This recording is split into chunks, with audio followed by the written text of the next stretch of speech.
ये कथा हमारे स्वभाव स्वरूप सत्ता को उजागर कर देगी और वो आनंद है, सुख नहीं है।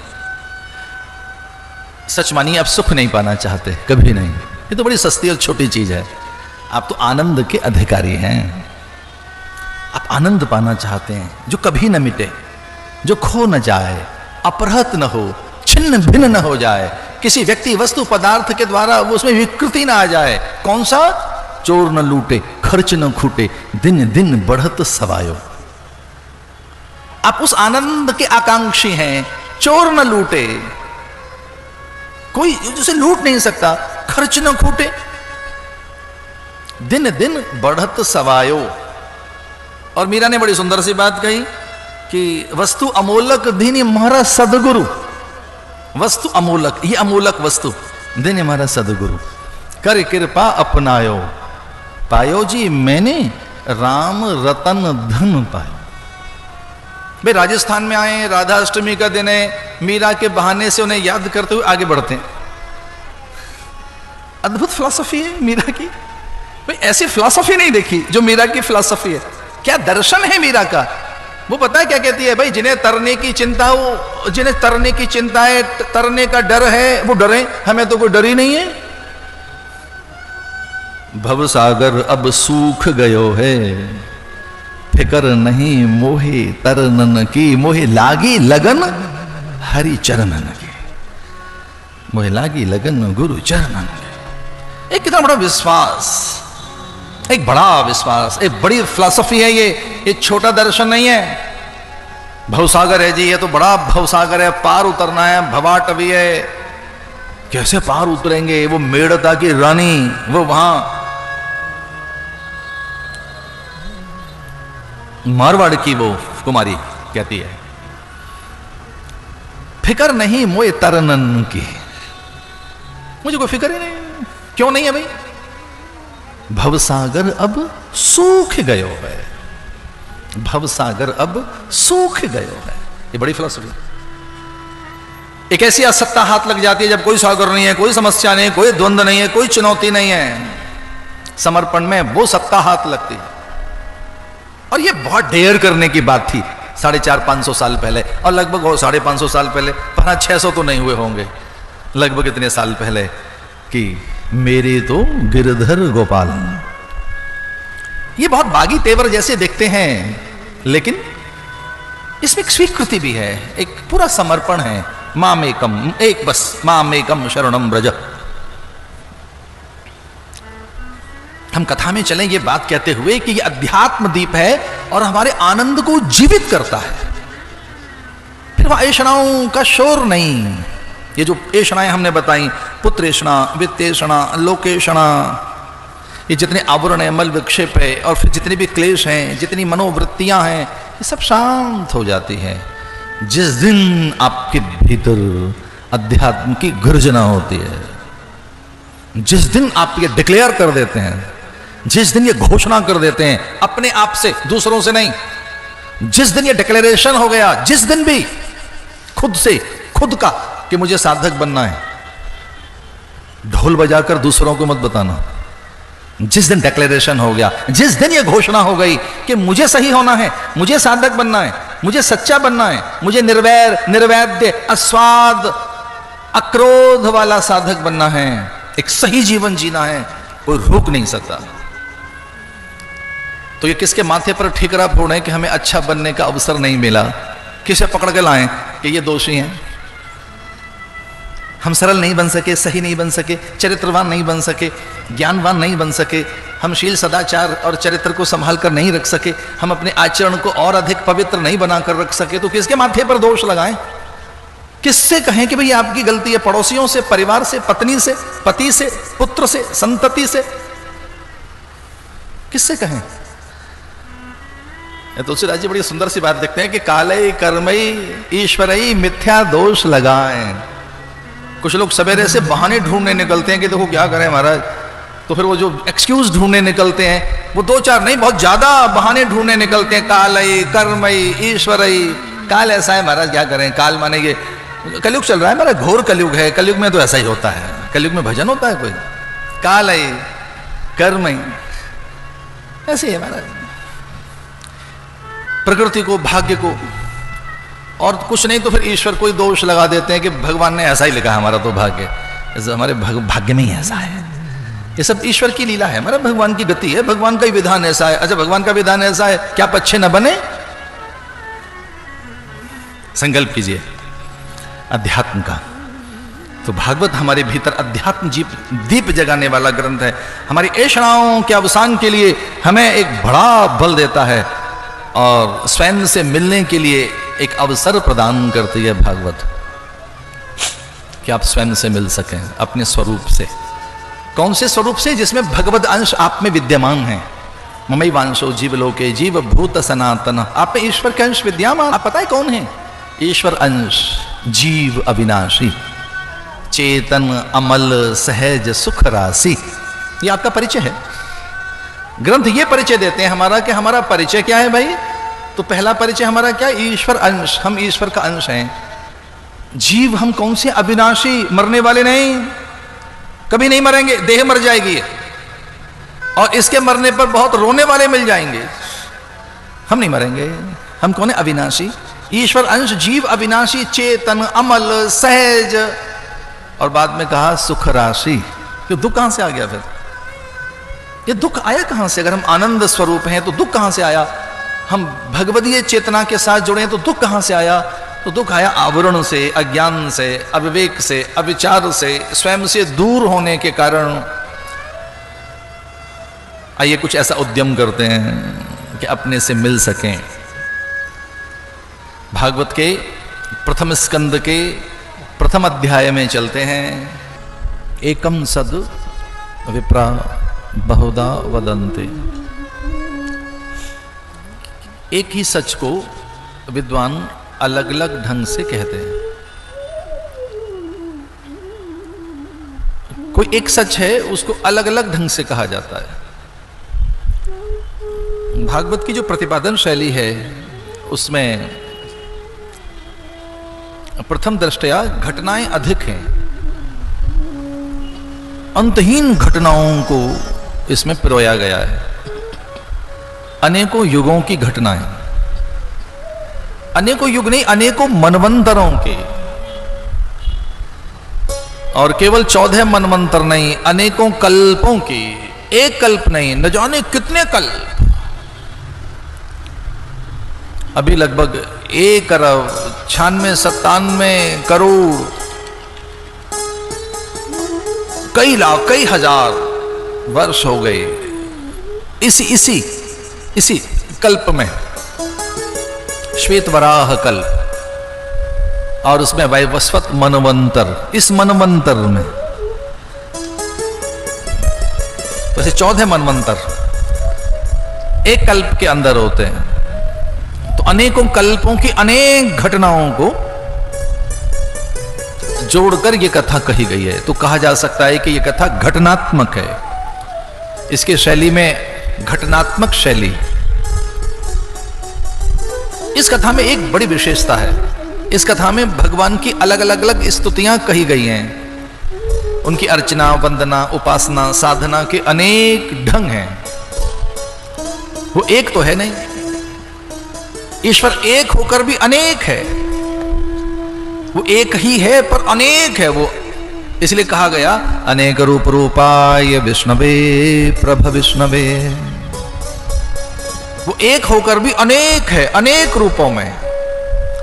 तो अनेक रूपों में है तो अनेक स्तुतियां हैं, अनेक ढंग से, बहुविध ढंग से, बहु प्रकार से। सृष्टि में एक चीज है, उसका नाम है नानात्व। नाना प्रकार, भिन्न भिन्न प्रकार, अलग अलग अलग अलग अलग अलग अलग चीजें हैं। कहां? संसार में। संसार किसे कहेंगे? जिसमें नानात्व है, विभिन्नता है, वैभिन्नता है, बहुविधता है, बहुरूपता है, अनेक रूपता है, जो एक जैसा नहीं है। अनेक रूप रूपाय विष्णवे प्रभ विष्णवे। तो यहां तक कहा महापुरुषों ने कि जितने रूप हैं सब उसी के हैं। तेरे नाम अनेक, तू एक ही है। अनेक रूप रूपाय। तो एक बड़ी सुंदर सी चीज है भागवत में, और उसका नाम है स्तुति।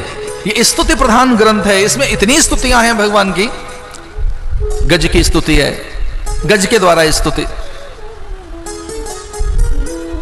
गोपांगनाओं के द्वारा, देवगणों के द्वारा, अमृतगणों के द्वारा, प्रचेताओं के द्वारा, इंद्र के द्वारा, ब्रह्मा के द्वारा, ऋषि मुनियों के द्वारा।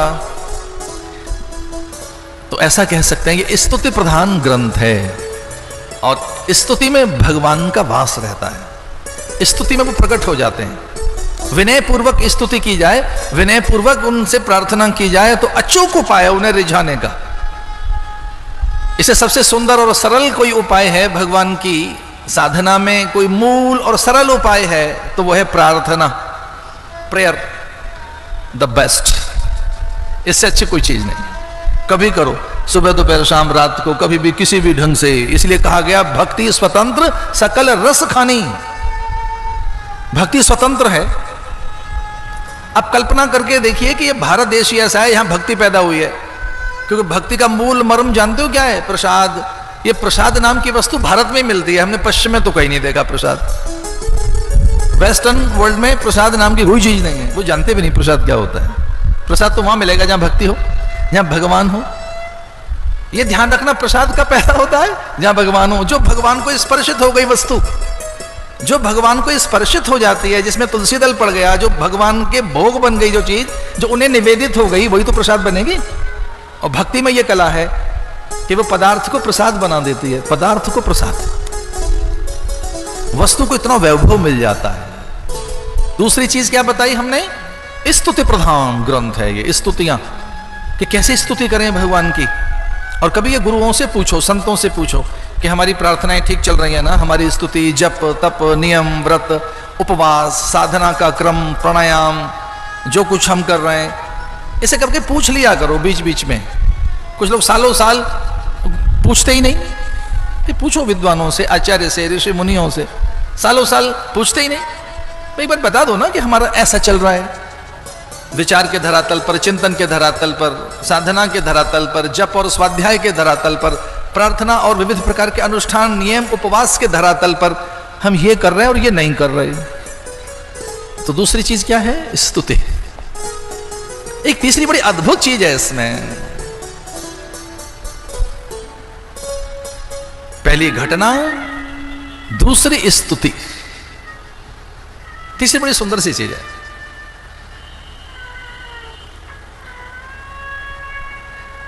गीत प्रधान ग्रंथ है ये, गीतात्मक।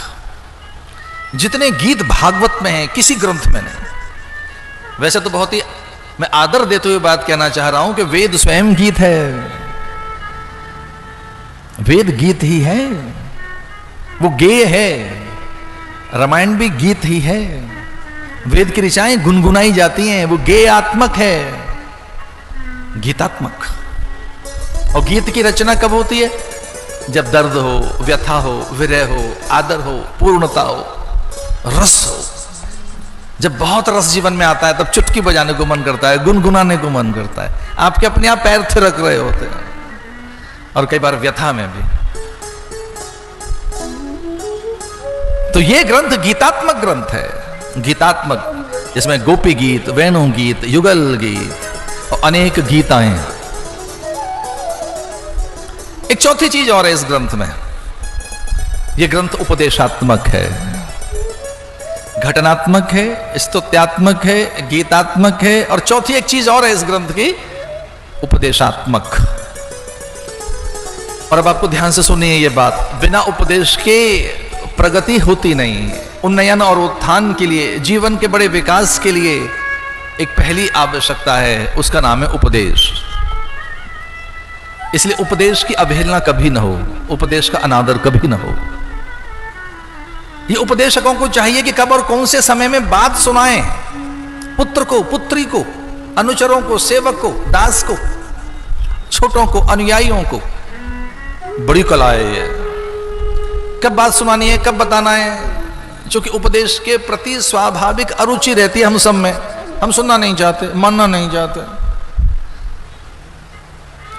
और ये तो बहुत ही बुरा हो जाएगा, किसी दादी से कहें कि हम आपको उपदेश देना चाहते हैं, तो कहेगी महाराज दे दीजिए, बुढ़ापे में क्या सुनना है, क्या सुनाना है। लेकिन इसमें वृद्धाओं ने उपदेश लिए हैं, बूढ़ों ने सुना है, युवकों से, युवतियों से, तरुणियों से, किशोरों से। ऐसी भी कुछ कुछ घटनाएं इसमें आई कि छोटे बालक ने सुनाया, उपदेश दिया। उपदेशात्मक ग्रंथ है ये, इसलिए उपदेश में अरुचि न हो।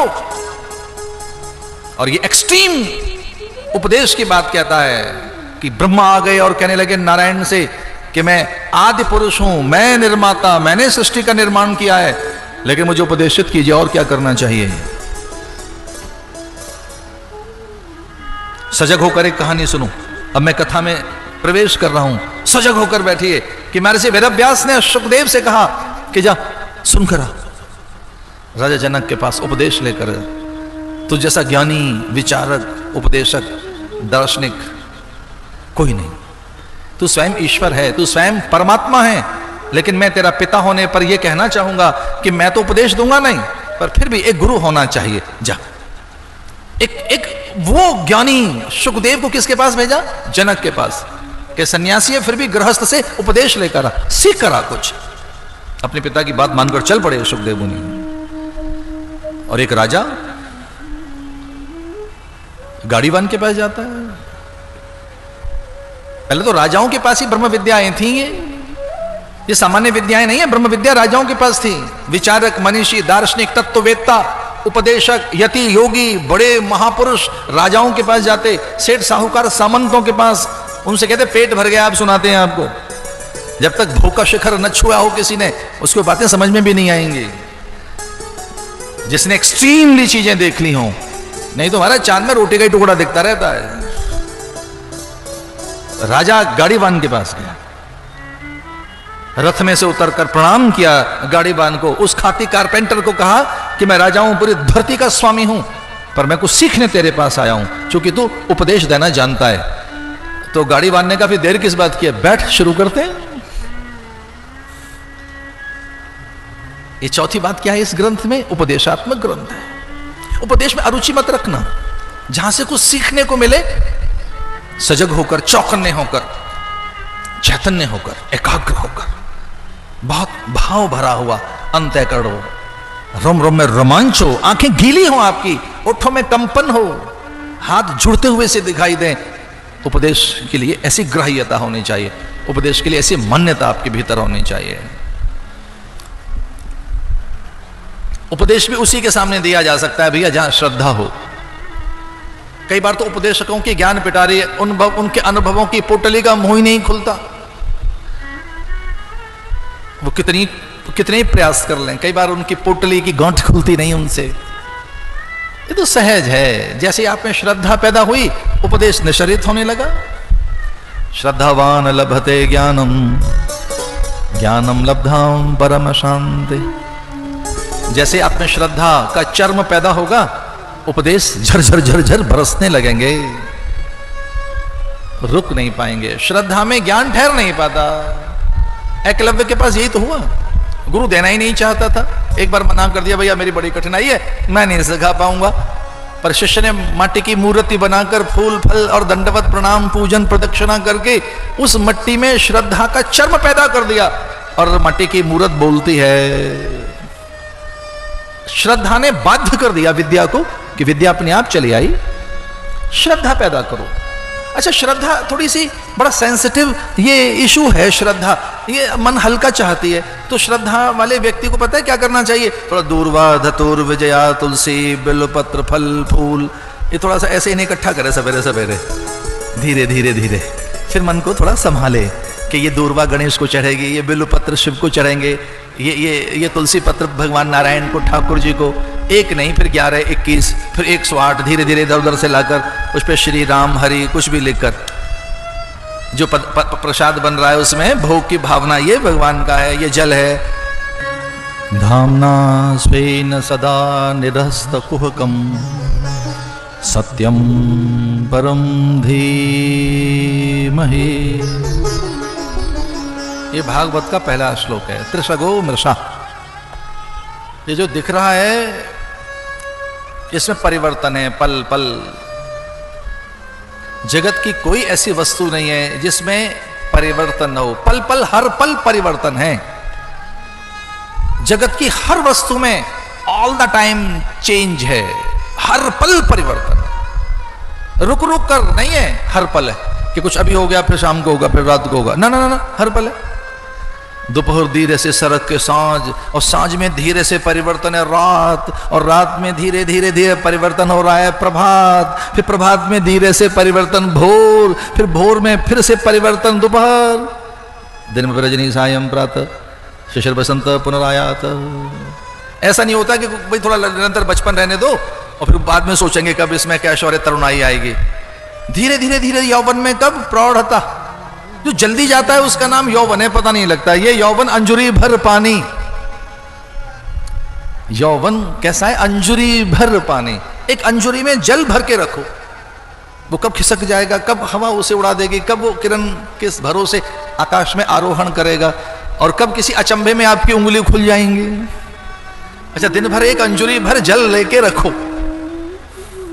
घंटे भर रखो, खिसक जाएगा, सरक जाएगा। त्रिसर्गो मृषा, परिवर्तन।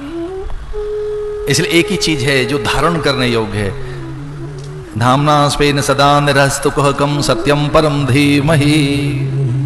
सत्य ही धारण करने योग्य है, इसलिए सत्यान्वेषी बने, सत्यानुयायी बने, सत्याचरण करें। और सत्य क्या है?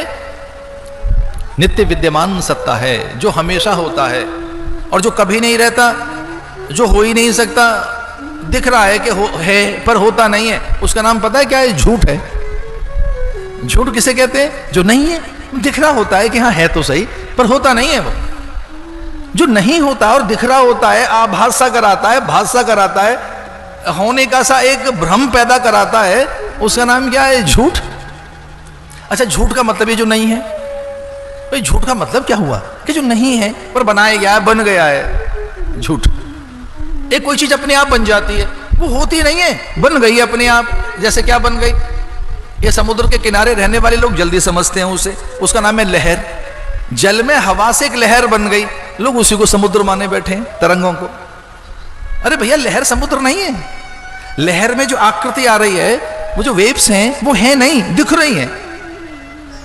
झाग कोई होता है क्या? जाकर देखो, जो फैन है बुदबुदाए, डालकर देखो उंगली, उसमें गीलापन आपके हाथ में। कई बार कोई चीज दिख रही होती है, होती नहीं है। तो क्या सच है? उस ओर बढ़ने के लिए भागवत की कथा है, जिसमें पांडवों का चरित्र है आरंभ में, जिसकी लंबे समय तक प्रतीक्षा की जा रही थी। ऐसे परीक्षित के जन्म की कथा है, जिसकी बड़ी लंबी प्रतीक्षा की गई इस धरती पर, वो परीक्षित। एक और भी अर्थ है इसका, जिसकी बड़ी परीक्षा ली गई, उसको भी कहते हैं परीक्षित। बड़ी परीक्षा ली गई उसकी, गर्भकाल में ही उसे मारने की योजना बनी अश्वत्थामा के द्वारा। अश्वत्थामा ने द्रौपदी के 5 पुत्रों की हत्या कर दी।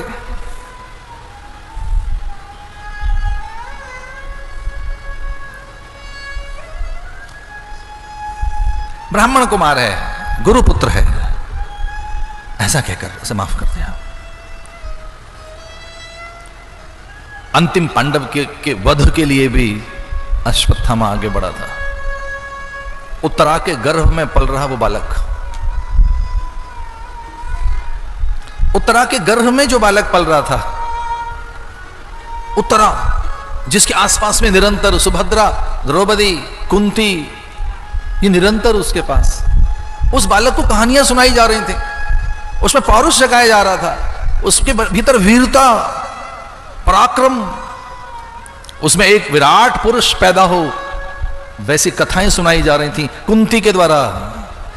प्रपितामही कुंती, और दादी कौन? सुभद्रा। और सुभद्रा कौन? जो भगिनी है भगवान की। सुभद्रा में भगवत अंश थे, उतनी अंश थे जो कृष्ण में अंश थे। छुप के रहीं, चुपचाप रहीं। ये बहनों का ऐसा स्वभाव देखा गया कि भैया चर्चा हो तो भाई की हो, आदर हो तो भाई का हो, श्रेय मिले तो भाई को मिले। हम तो ऐसी हैं, घर की बहन है, हमारा क्या है, हम तो घर की बहन है। इन लड़कों का आदर होना चाहिए, ये लड़के किसे कहते हैं जानते हो? जो लड़के आए और लड़ने जाएं और लड़के करें बात, लड़के कि लड़के आए हैं साहब ये तो अब क्या करें, लड़ने जा रहे हैं, लड़के आए लड़ने जा रहे हैं, पर किस बात से लड़ते हैं? घर की आन मान मर्यादा के लिए भूख से लड़ते हैं। वो घर में भूखा न रहे कोई। लड़ने का ये नहीं अर्थ कि लठ लेके निकल पड़ते हैं, नहीं नहीं, वो घर की आन मान मर्यादा के लिए लड़ते हैं, सीमा पर लड़ते हैं वो। तो भगिनी देखिए जो इतनी महान थी, सुभद्रा, जो दोनों भाइयों के बीच में जगन्नाथ धाम में खड़ी है, आशीष दे रही है, मान थिर। वहां बलभद्र हैं, वो अपने बल को भुलाकर खड़े हैं, बलभद्र। और ये सुभद्रा, और वो भद्रता का स्वामी, यद भद्रम, भद्रता का स्वामी कौन है? स्वयं भगवान जगन्नाथ। और उनके बीच में कौन खड़ी है? सुभद्रा। और दोनों भाइयों के बीच में सुभद्रा, बलभद्र, और भद्रता के स्वामी भगवान जगन्नाथ के बीच में सुभद्रा। सुभद्रा एक पल भी नहीं हिलना चाहते थे वहां से। वो जानते थे इसके गर्भ में कौन पल रहा है। सुभद्रा चिंता में थी, किस बालक की रक्षा होनी चाहिए। ये बालक अद्भुत बालक होगा, सामान्य बालक नहीं है ये। और सुभद्रा भगवान की भगनी, तो जो भगवान की बहन है वो अपने पोते की रक्षा कर रही है कि पुत्र तो रहा नहीं मेरा अभिमन्यु, उसे तो छल करके चक्रव्यूह में मार गिराया, छल करके। मेरा बेटा तो रहा नहीं, लेकिन मैं अपने पौत्र की रक्षा करूंगी। मेरा पुत्र तो मारा गया, पर पौत्र की रक्षा करूंगे, उसकी प्रतीक्षा, उसकी रक्षा, अभिरक्षा। और न केवल सुभद्रा के द्वारा, द्रौपदी के द्वारा भी, और न केवल द्रौपदी के द्वारा, कुंती के द्वारा भी। तो वो बालक धन्य है, देखो कि मां जप कर रही है, दादी उसकी रक्षा में बैठी, और परदादी माला फेर रही है, कुंती, कि हमारे इस बालक की रक्षा होनी चाहिए। तो माता मही, प्रपितामही, माता और मातामही, प्रपितामही, सत्यवती आदि भी उस बालक की रक्षा की चिंता में थे, किसकी रक्षा हो। और अश्वत्थामा ने उस गर्भ में पल रहे शिशु की हत्या के लिए सबसे बड़ा हथियार उठाया, जो पूरे महाभारत में उतना बड़ा अस्त्र नहीं उठाया गया। उस बालक की हत्या के लिए ब्रह्मास्त्र फेंका गया।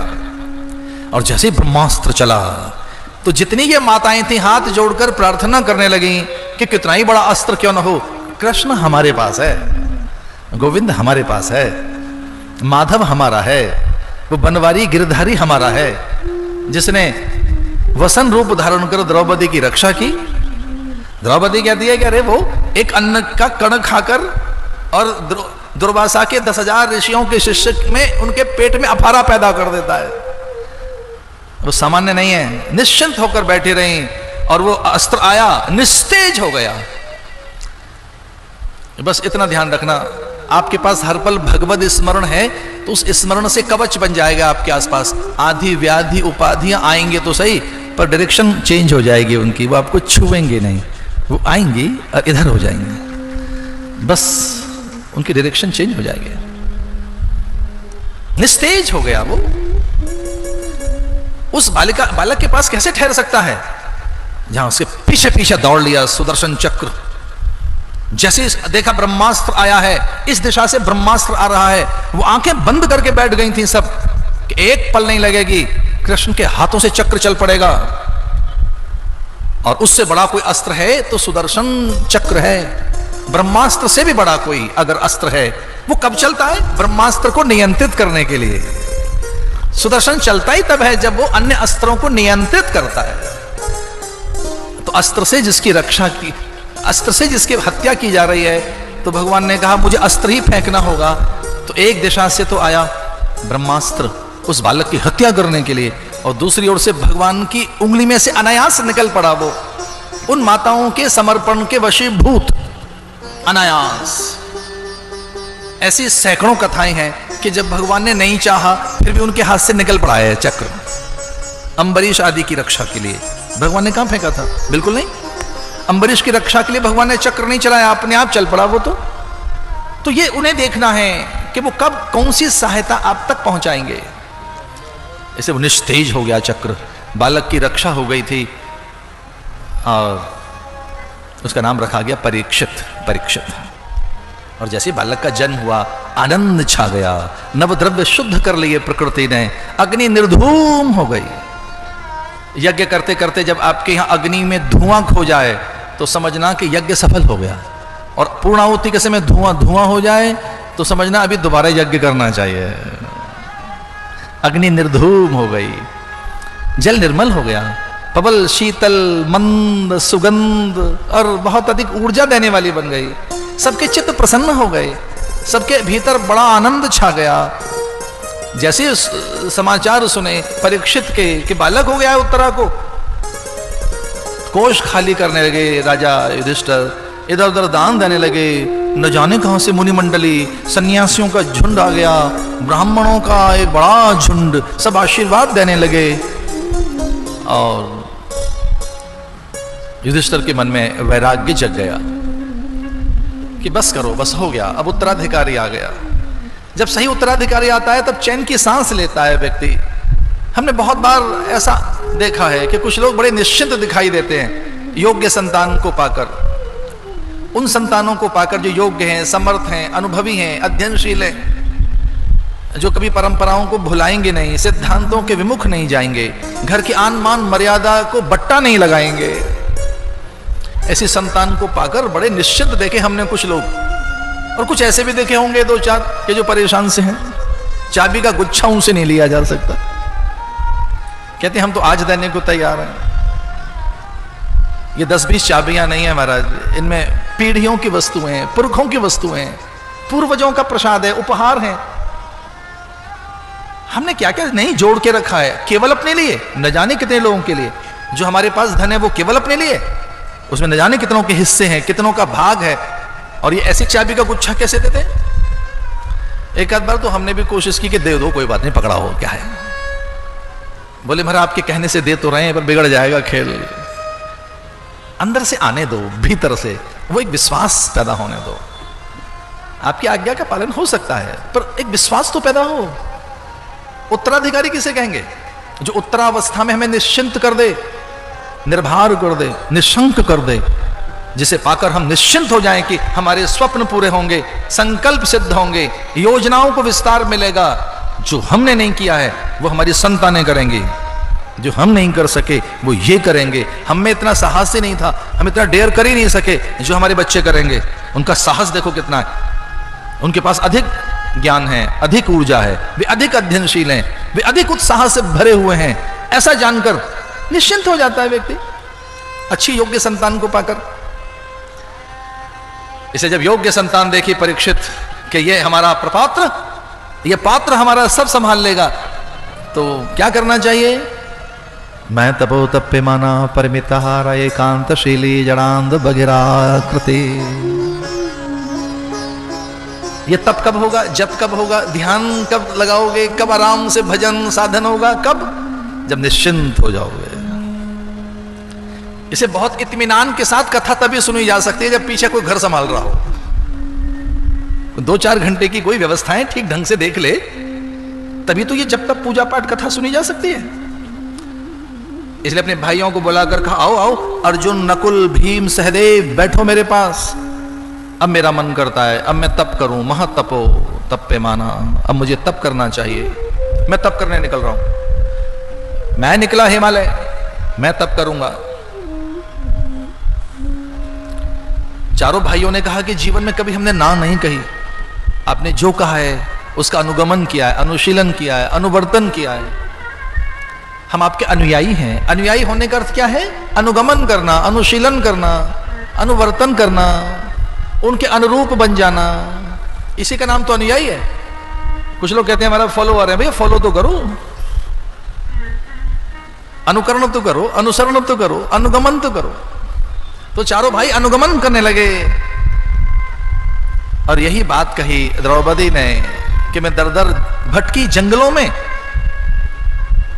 दासी बनी आपके कारण, मुझे आपने दांव पे लगा दिया, वस्तु जानकर बेच डाला मुझे उनके सामने कि ये वस्तु है, दांव पे लगा दिया, जुए में रख दिया मुझे वस्तु जानकर। और जब आनंद लेने का अवसर आया है, समाधि का सुख लेने का, भगवत दर्शन करने का, भजन करने का, मैं घर में लड्डू, पेड़ा, पूड़ी, पकवान, मालपुआ नहीं खाऊंगी, मैं साथ चलूंगी। मैं भी दुर्वा का रस निचोड़ कर पीऊंगी आपके साथ, मैं संग रहूंगी आपके। वो पांचाली चल पड़ी। और क्या कहते हैं युधिष्ठिर? महतपो तप्यमाना परिमिताहार एकांतशीली। इस पर तो मैंने बड़ी चर्चाएं की होंगी। महतपो तप्यमाना परिमित आहार। हमारे भारत में साधना का आधार आहार है, फलाहार, उपवास। जितने हमारे व्रत हैं, नियम हैं, उपवास हैं, अनुष्ठान हैं, जितनी भी हमारे यहाँ पूजा पद्धतियां हैं, उनमें एक बहुत बड़ा आधार है आहार का। हमारा आहार पवित्र होना चाहिए, मित भोजी हो हम। इसलिए आहार की पवित्रता, आहार संयम, और आहार किस प्रकार से प्रसाद बने, इसकी चिंता भारत को है। भगवान का भजन होगा नहीं जब तक शुद्धि ना आए, सत्व ना आए। और ये सूत्र है, आहार शुद्धि सत्व शुद्धि। आहार की शुद्धि से क्या आता है? सत्व की शुद्धि, सत्व शुद्धि। गीता बताती है कैसा आहार, कब कौन सा आहार कैसे लें, कब कौन सा आहार बासी हो जाएगा, तामसी हो जाएगा, अनुपयोगी हो जाएगा, जड़ता पैदा करेगा, उन्माद पैदा करेगा, आलस्य पैदा करेगा। मुझे बहुत गौरव है यह बात कहते हुए, हमारे भारत के व्यक्ति को मालूम है कि भोजन कब और कैसे करना चाहिए। ये भारत को ज्ञान है, पूरे भारत को। भले बेचारे शहर के लोग भूल गए हों, पर यह विज्ञान गांव में आज भी सुरक्षित है। एक सूत्र याद रखेंगे आप जरा, जिन्हें भजन करना हो वो भोजन करना सीखें, वो भोजन बनाना सीखें, वो भोजन का ढंग सीखें। जिन्हें बहुत चिंता है इस बात की कि हमारा भजन होना चाहिए, यजन हो, अर्चन हो, स्तवन हो, पूजन हो, अनुष्ठान हो, अंतःकरण का निर्माण हो, उच्च चरित्र बने, हम आध्यात्मिक मन के प्राणी बने, प्राणों में सबलता आए, संयम आए, कंट्रोल करने की आपको ताकत मिले, कंट्रोल करने की, आप नियंत्रण कर सकें दूसरों पे नहीं, स्वयं पर। तो जो सेल्फ कंट्रोलिंग है, वो जो स्वयं पर नियंत्रण करने की जो ताकत आएगी, वो पता है कहां से आती है? भोजन से, आहार से। इसलिए जो लोग बहुत चिंतित दिखाई देते हैं, ये कहते हुए दिखाई देते हैं कि जी भजन नहीं हो रहा है हमारा, हो ये भजन नहीं तामस देहा,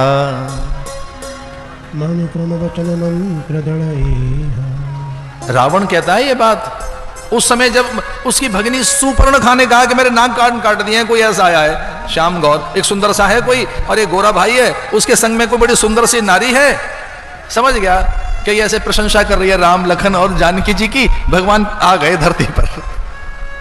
जब अपनी बहन से प्रशंसा सुनी कि कोई बड़ा सुंदर रूपवान एक आया है जंगल में प्राणी, और एक बड़ी सुंदर नारी श्यामा उसके संग है, उसे देखकर लगता है कि समूची धरा का सौंदर्य कुछ नहीं, अप्सराओं का सौंदर्य फीका सा है उसके सामने, वो इतने महान हैं। तब अचानक रावण को सूझा भगवान आ गए धरती पर, और जैसे ही वो सुन रहा है और वो याद करता जा रहा है, होए भजन नहीं तामस देहा। मैंने तब तो खूब कर लिया, मैंने कैलाश को हिला दिया, चला दशानन डोलत अवनी, मैंने पूरी धरती को हिला दिया। धूम मेरी है, चर्चा मेरी है, बड़ी ख्याति मेरी है, लोग मुझसे भयभीत होते हैं। ये भैया बड़ा मैटर है, पर बड़ा मुद्दा यह है कि भजन किया आपने? आप बड़े रूपवान हैं, गुणवान हैं, सामर्थ्यवान हैं, सोने की लंका है, अनेक यान विमान आपके अधीन हैं, न जाने कितने ग्रह नक्षत्र आपके यहां पराधीन हैं, पर क्या भजन भी किया आपने? कुछ भजन हुआ है आपसे? मना करता नहीं हुआ, अपने आप ही कह रहा है। भगवान का स्मरण आते ही उसे लगा कि एक काम नहीं कर सका, मैं भजन नहीं कर सका, बाकी सब कुछ हो गया। होए भजन नहीं तामस देहा, मन क्रम वचन मंत्र दृढ़ेहा। भैया भजन नहीं होगा जब तक भोजन ठीक नहीं होगा। भोजन करना, भोजन बनाना, भोजन की सामग्री को सिंक्रोनाइज करना, उसे पूरा कंप्लीटली कॉन्फ़िगर करना, ये पूरा कंप्यूटर प्रोग्राम जैसा ही है जो गांव की भोली भाली बहनों को आता है कि हल्दी नमक मिर्च कब कितनी मंदी मंदी मंदी मंद आंच पर। मंद आंच जानता आपका ओवन? ओवन को यह सलीका है, मंद आंच उसके पास है क्या? माइक्रोवेव में उसको पता है मंद आंच क्या कहते हैं? प्रोग्रामिंग कर दिया आपने 1 2 3 4 5 मिनट, बूम, लीजिए ठंडा गर्म हो गया। भाई साहब फपोले पड़ गए कई कुछ लोगों के, पता ही लगा कि इतना वो तो हीटअप हो गया है, बूम बूम पर भोजन चला गया, सारे मॉलिक्यूल डिस्टर्ब हो गए उसका अन्नत तो जल गया, उसकी पाचकता खो गई, उसके रस खो गए, उसमें से पौष्टिकता गई। हाँ बस वो सुंदर सा है, टॉपिंग कर दिया है, ये वो बहुत अच्छा है, लीजिए साहब, बड़ी सुंदर चीज है ये, माइक्रोवेव में टॉपिंग खत्म कर दिया उसके अन्नत को, उसमें से पाचकता गई, रस गया, उसका पौष्टिकता गई, जो मंद मंद मंद आंच पर पैदा हो सकती है किसी एक चीज पर। तो कौन सा भोजन दोबारा हीटअप किया जा सकता है, कौन सा भोजन दोबारा गर्म किया जा सकता है? ये हर भोजन गर्म नहीं होगा दोबारा, कौन सा हो सकता है? कब कितनी देर तक भोजन चलेगा? इसलिए ये बात कही युधिष्ठिर ने, महातपो तप्पे माना परिमित हार। अब मैं भोजन करना सीखूंगा। कौन सा भोजन? जो साधक करते हैं, विचारक करते हैं, मुनि करते हैं, साधु करते हैं, संत करते हैं। आहार शुद्धि, सत्व शुद्धि, ऐसा भोजन अब मैं हम करेंगे जिससे सत्व की शुद्धि हो। उससे क्या परिणाम आएंगे? एकांत का लाभ लेने का सलीका आ जाएगा कि जब आप एकांत में हैं तो उसका लाभ कैसे लिया जाए, टाइम को यूटिलाइज कैसे किया जाए। मानिए वो कितने निरीह प्राणी हैं जो ये कहते हैं कि हमारा समय नहीं कट रहा है, ये डे कैसे पास आउट हो, ये डे कैसे बीते, ये दिन नहीं बीत रहा है, रात नहीं बीत रही है, अभी एक और हफ्ता है, अभी इतने दिन और पड़े हैं। अरे आपको यही नहीं आता कि दिन कैसे बीते आपका? आप करें क्या? चिंतन, अध्ययन, मनन, लेखन, जप, सेवा, सिमरन। फुर्सत नहीं मिलेगी भैया। एक बार देखो तो सही दिन को कैसे सजाना है। परमिताहार एकांतशीली, एक बहुत बड़ी बात कहता है ये सूत्र कि भोजन जैसे ही अच्छा हुआ आपका, एकांत पवित्र हो जाएगा। ये तीन बातें याद रखना, एकांत पवित्र हो जाएगा, दूसरी बात एकांत औषधि बन जाएगा, और तीसरी बात समय का टोटा पड़ जाएगा। ये यहां की भाषा है, समय का घाटा पड़ जाएगा, आपके पास समय नहीं होगा, ढूंढते रह जाओगे समय कहां से लाएं, अरे समय ही नहीं मिल रहा है हमको तो भाई। एकांतशीली, एकांत में पवित्रता, एकांत में औषधि, एकांत औषधि बन जाएगा। इसलिए वो हिमालय में निकल पड़े। पहले द्रौपदी गिरी, नकुल सहदेव, भीम अर्जुन, और उसे विमान लेने के लिए आया कि सदेह तो नहीं जा सकते आप ऐसे, वहां का टेम्परामेंट, वहां का टेम्परेचर कुछ और है, सदेह ऐसे जाया नहीं जा सकता, ये अलग तरीके का विमान हम लेकर आए, इसमें चलिए। हलचल हो जाएगी वहां अगर ये बात याद रही, सत्यम वद धर्मम चर। एक ही तो उंगली गली बस उनकी। तो पूछा था उन्होंने धर्मराज से कि मेरी एक ही उंगली क्यों गल गई? तो उन्होंने कहा आप झूठ तो नहीं बोलना चाहते थे, पर झूठ का समर्थन कर रहे थे कि अश्वत्थामा मर गया है, कोई दूसरा बोल रहा है उसका समर्थन कर रहे हैं। परीक्षित, जो कृपा है, अनुग्रह है। मुझे स्वामी खंडानंद जी महाराज याद आते हैं, ब्रह्मलीन पूज्य स्वामी खंडानंद जी महाराज। वो कहते थे परीक्षित भागवत में अनुग्रह पात्र है, कृपा पात्र है, वो भागवत का कृपा पात्र है, उस पर अत्यंत कृपा हुई है, उसे चुना गया है। वो चयनित प्राणी है, देवताओं ने और भगवान ने स्वयं चुना है भागवत के लिए उसे। वो एक चयनित प्राणी है, देव सत्ता ने, भगवत्ता ने उसे चुना है। जैसे खुद भगवान ने ही उसे चुना हो, भगवान ने ही उसका चयन किया हो। तो साधना में एक बड़ी चीज है, उसका नाम है कृपा। और यह गुण साधनते नहीं होई, तुम्हारी कृपा पाव कोई कोई। भगवान कृपा साध्य है, भगवान साधन साध्य नहीं है। साधन से पुण्य की प्राप्ति होती है, स्वर्ग की प्राप्ति होती है, साधन से देव अनुकूल हो जाते हैं, देव अनुकूलता प्राप्त होती है, प्रकृति पर विजय प्राप्त कर लोगे साधन से, स्वर्ग के अधिकारी बन जाओगे साधन से, पुण्यवान बन जाओगे साधन से। लेकिन भैया अभिमान दूर भगवान की कृपा से होता है। जो कर्तापन का अभिमान है वो भगवान की कृपा से दूर होगा। जो भगवत कृपा है, भगवत अनुकूलता है, वो उन्हीं की कृपा से होगी। तो ऐसा कहा जा सकता है कि भगवान कृपा साध्य है, साधन साध्य नहीं है। भगवान साधन साध्य नहीं, कृपा साध्य है। और ऐसे भगवान चयन करें, किसी को चुन लें, ये उनकी कृपा है। भगवत विधान कुछ ऐसा था कि परीक्षित को लोभ ने घेर लिया। वो अपने भंडारण की वस्तुएं देखने लगे कि पुरखे क्या छोड़ गए हैं। एक बड़ी चीज है ये कि क्या छोड़ गए पुरखे हमारे लिए। कुछ अदृश्य होता है, अमूर्त होता है, जो कुछ ऐसा भी होता है जो देखा नहीं जा सकता, दिखाया नहीं जा सकता, बताया नहीं जा सकता। बहुत कुछ ऐसा देकर जाते हैं वो। उनके आशीष, अनुग्रह, संस्कार, विचार, परंपराएं, मान्यताएं, बड़े अनुभव, संयम, संतुलन, जीवन जीने का ढंग क्या नहीं देते माता पिता। हाँ, कुछ सिक्के भी छोड़ जाते हैं सोने चांदी के, कुछ आभूषण छोड़ जाते हैं, महंगे बर्तन भी छोड़ जाते हैं, कुछ पुराने परिधान, गठजोड़े में तो कई पीढ़ियों की चूनर रह जाती है, लोग माथे से लगाते हैं उसे। क्या उसे सहज के रख पाते हैं हम?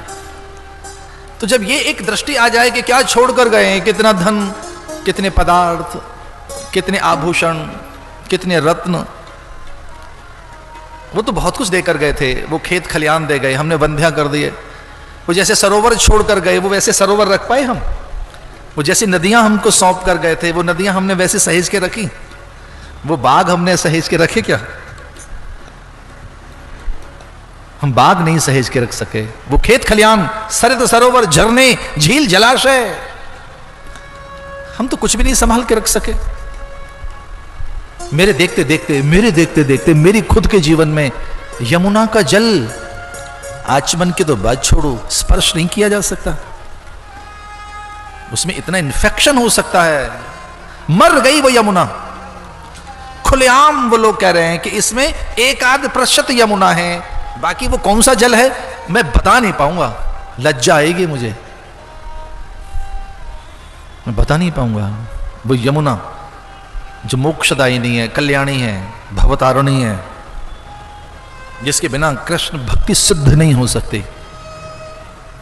वो गंगा, गंडकी, कावेरी, कृष्णा, वो क्षिप्रा, नर्मदा, सरयू, हम रख पाए संभाल करूंगा। वो खेत खलियान, उस प्रकार की जीवनीय शक्ति, वैसी प्रतिरोधात्मक शक्ति है ही नहीं हमारी। एक एक बक्सा खोल के देखने लगे परीक्षित की क्या छोड़कर गए बुजुर्ग हमारे लिए।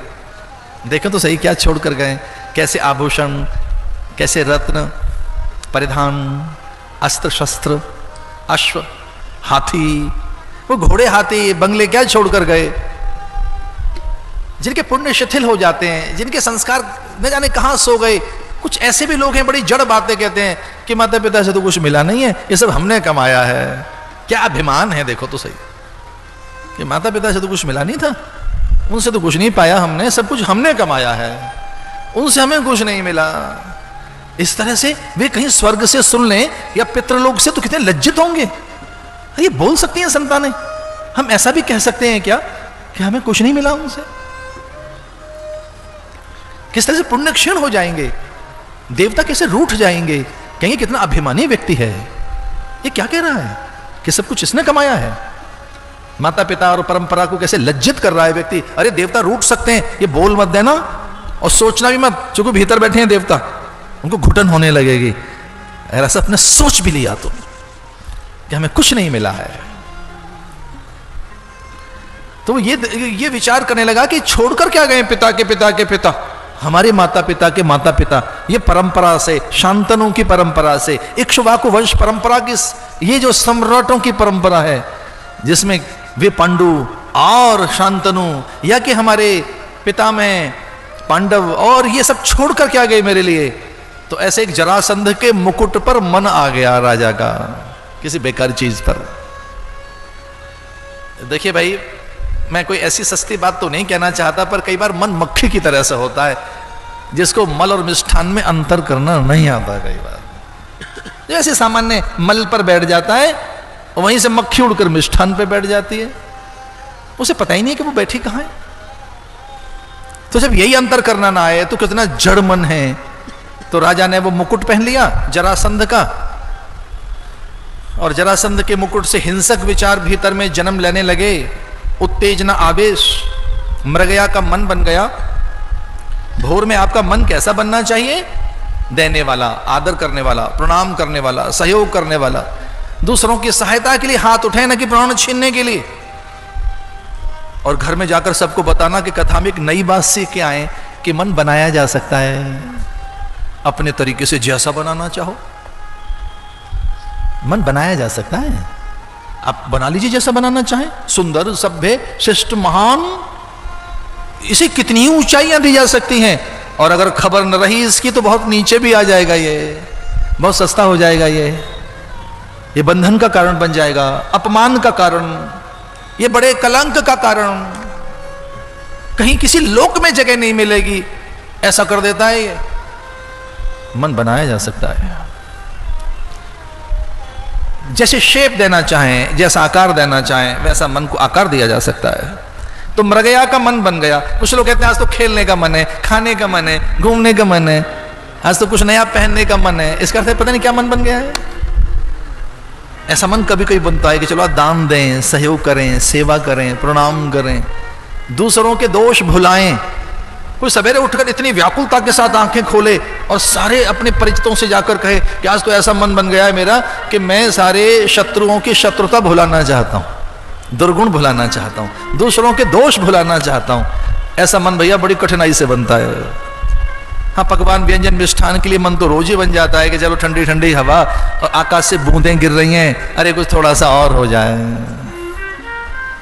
लीजिए, तो मृगया का मन बन गया राजा का। अकेले निकल पड़े मृगया करने के लिए। वो धनुष हाथ में लेकर माथे पर कैसा मुकुट पहना कि हिरणों के प्राण छीनने का मन बन गया राजा का। वहीं कलयुग के दर्शन हो गए राजा को। एक असभ्य, अशिष्ट, विचित्र सा, जिसकी देह में से दुर्गंध आ रही थी, कोई दुराचारी जैसा लग रहा था, उसे देखकर राजा ने कहा, अरे भाई दुष्ट पुरुष है तू, कोई अधम पुरुष है, लगता है कोई अपराधी पुरुष है। अचानक मेरा जंगल में आने का हेतु क्या, अब मैं समझ गया, तुझे दंडित करना है। अन्यथा तो ऐसे मैं अकेले घोड़े पर बैठकर धनुष लेकर कभी नहीं निकलता। मेरे साथ तो मेरे सचिव, सेवक और मेरी मंडली रहती है। आज मैं अकेला निकला हूं, इसका अर्थ है तुझे दंडित करना है। कौन है? बड़ी विनम्रता के साथ कलयुग ने कहा कि महाराज मैं तो 32 साल से प्रतीक्षा कर रहा हूं यहां, मुझे और 32 साल पहले आपसे मिल लेना चाहिए था, लेकिन आपके संस्कार, आपकी साधना, आपके पुण्य, आपका प्रभाव, आपके पूर्वजों का एक अप्रतिम बल, इतना अधिक प्रभावशाली आपका जीवन है कि मुझे 32 साल लग गए।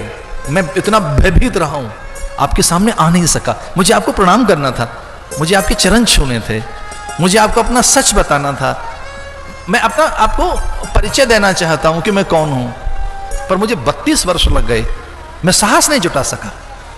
आपके पास इतनी साधना है, पुण्य है, आपका अद्भुत आध्यात्मिक प्रभाव है। पूछा राजा ने, कौन है आप? तो उसने कहा, समय तो कलेवर बदलता है, काल तो काया बदलता रहता है, मूलतः तो मैं समय हूं, पर कभी मैं सतयुग भी होता हूं, मैं फिर कभी त्रेता होता हूं, मैं फिर द्वापर बन जाता हूं, और मैं बड़ा अपना सब कुछ जब खो बैठता हूं तो मैं कलयुग हो जाता हूं। एक बार धरती में अन्न डाला जाए, 21 बार वो फसल आए, तब मैं सतयुग होता हूं। उस समय यज्ञ नहीं होते, देवताओं का आह्वान किया जाता है, उनकी हथेली पे आहुति रखी जाती है। सतयुग में यज्ञ नहीं होते। सतयुग के काल में देवताओं का आह्वान किया जाता है, ब्रह्मणे स्वाहा इदम ब्रह्मणे दन्नमम। देवता हथेली सामने कर देते हैं, वहां उनको भाग दिया जाता है, आहुति दी जाती है, उनका यज्ञ शेष वहां दिया जाता है, हिस्सा वहां पकड़ा जाता है आमने सामने। सतयुग में, त्रेता में वो छिप जाते हैं, फिर यज्ञ करना पड़ता है। और द्वापर में जैसे तैसे यज्ञ पूरे होते हैं, जैसे तैसे यज्ञ पूरे नहीं होते द्वापर में। और कलयुग में भैंस के घी से लोग पता है क्या कर रहे हैं? स्वाहा।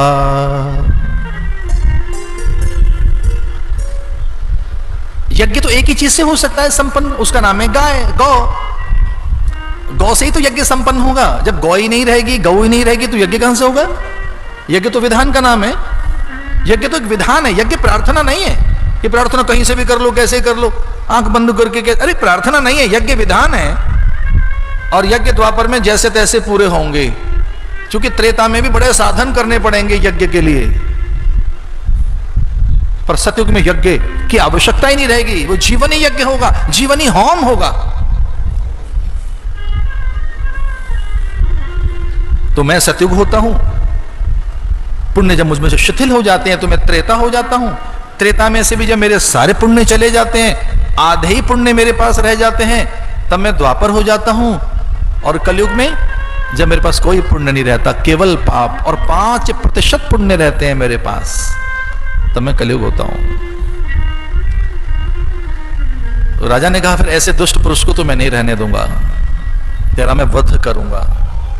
गिर पड़ा वो चरणों में कि मुझे अभय दान दीजिए, जीवन दान दीजिए। मैं जिस निमित्त इस धरती पर आया हूं, अब मेरा चक्र है, अब मेरा क्रम है, अब मुझे जीना है। जैसे सतयुग जीता है, जैसे त्रेता जीता है, जैसे द्वापर में एक जीवन होता है, वैसे एक कलयुग की भी एक लाइफ है। कलयुग की जो पूरी एक जीवन शैली है, मुझे उसे भोगने तो दो, मुझे जीने तो दो। और आप किसी के प्राण कैसे छीन सकते हैं? कभी नहीं। आप समर्थ पुरुष हैं, और समर्थ और धर्मात्मा पुरुष जो होते हैं, ज्ञानी और सभ्य और जो महात्मा होते हैं, वो प्राण कभी किसी के नहीं छीनते, वो तो अभय दान देते हैं। इसलिए मुझे अभय दान दीजिए, प्राण दान दीजिए, और मुझे अवसर दीजिए कि मैं पूरा जी सकूं। ये बड़े लोगों की दुर्बलता भी है, अच्छा ठीक है तथास्तु। लेकिन राजा ने कहा सावधान, तू जीवन जिएगा अपने ढंग से नहीं, मैं बताऊंगा कैसे जीवन जीना है। तेरे जीवन जीने का ढंग मैं निश्चित करूंगा, तुझे कैसे जीना है, कैसे सांस लेनी है, कहां रहना है, कहां नहीं रहना है। तो ऐसे ये 4-5 स्थान हैं, इनमें ही तू रह सकता है, पूरी प्रजा में नहीं, सबके मन बुद्धि चित्त चेतना गति मति में नहीं, सब जगह नहीं, सब स्थानों पे नहीं, सब काल में नहीं, सब अवस्थाओं में नहीं। एक निश्चित अवस्था, निश्चित काल, निश्चित स्थान। तो कुछ स्थान उसको दिए गए कि इन स्थानों में ही कलयुग रह सकता है। अनीति में द्यूतम पानम, अधर्म की जो 4 विधाएं हैं, चतुर्विध, धर्म की नहीं, अधर्म की। तो जहां अधर्म होता रहता है, जहां धर्म करते हैं प्राणी, वहां नहीं रह सकता तू। अरे कलयुग, जहां अधर्म होता है और अधर्म की ये 4 विधाएं हैं, इनमें ही रहना। द्यूतम यानी जुआ में, दूसरा मदिरा में, व्यसन में, तीसरा व्यभिचार में, चौथा हिंसा में, इनमें ही रहना, जुआ में रहना। अब कौन खेलता होगा जुआ? वो तो बहुत ही सोफिस्टिकेटेड जुआ आ गए हैं आजकल। तो व्हाइट कलर जॉब हो गई है, को पासे खेलते हैं लोग, ताश के पत्ते फेंटते हैं लोग। मतलब बड़े खिलाड़ी बैठे हैं दलाल स्ट्रीट में, और उससे भी बड़े बैठे हैं मैनहट्टन में। सोफिस्टिकेटेड मैनिपुलेशन किस तरह से होगा, कैसे साइकोलॉजी बनाई जाएगी, स्ट्रेटेजी कैसे बनाई जाएगी, खान पान के जीवन जीने के ढंग, जुआ। मेडिसिन कौन सी दी जाएंगी, कब, कैसे, खान पान में रुचि कैसे बनाई जाएगी, डिफेंस इक्विपमेंट्स कैसे बेचे जाएंगे, देशों में झगड़े कैसे कराए जाएंगे, गृह युद्ध कहां और कौन से देशों में कराया जाएगा, जब भारी गृह युद्ध हो जाएगा तो आसमान से हथियार कैसे उतरवाए जाएंगे, उनको फिर कैसे खाना पीना दिया जाएगा। तो बड़े देशों को बड़ी चिंता है कि दान धर्म करने का मौका नहीं मिल रहा, दूसरों की सहायता करने का कैसे करें। हमें कुछ देशों को सहायता पहुंचानी थी, तो पता है क्या करते हैं, पहले झगड़े कराओ, वहां युद्धोन्माद कराओ, वहां पर गृह युद्ध होते हैं। फिर उनको लगता है भाई चलो अब थोड़ा बहुत रसद भेजो वहां पर, अब भेजो सामग्री। ये जुआ, महामारी फैलाओ, वहां पर रोग फैलाइए, हिंसा, उन्माद, गरीबी, दरिद्रता, अनेक देशों की धुर्ती अपने अधीन कर लो कि बीज नहीं डाल सकते। ये जुआ है बहुत तगड़ा।